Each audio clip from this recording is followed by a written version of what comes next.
여러분 안녕하십니까? 노약자와 장애인들이 많이 이용하는 대구 법물종합사회복지관에 물이 줄줄 새고 있습니다.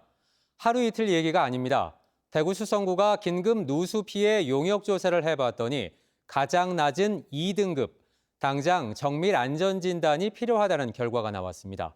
정진명 기자의 보도입니다. 1992년 문을 연 대구 법물종합사회복지관입니다.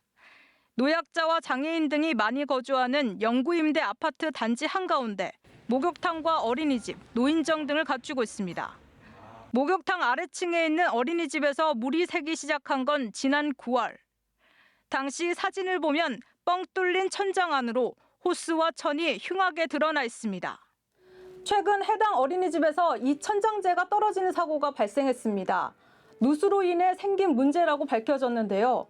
누수 피해 용역 조사에서도 해당 어린이집은 2등급을 받은 상황입니다. 2등급의 건물 상태가 어느 정도인지 정보 공개 청구를 통해 확보한 용역 결과서로 전문가 의견을 들어봤습니다.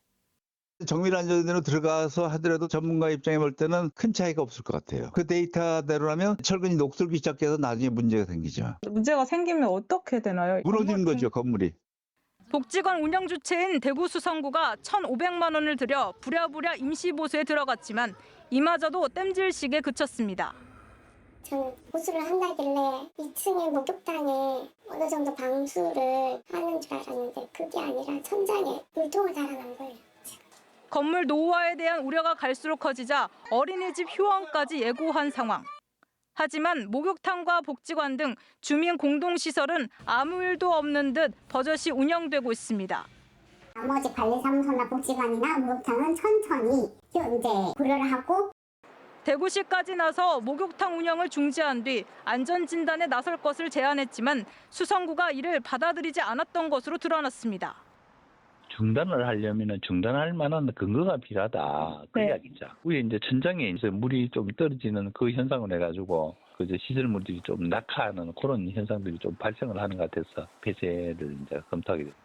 수성구는 다음 달까지 정밀 안전진단을 벌인 뒤 결과를 토대로 향후 건물 운영 방안을 대구시와 협의하겠다고 밝혔습니다. TBC 정진명입니다.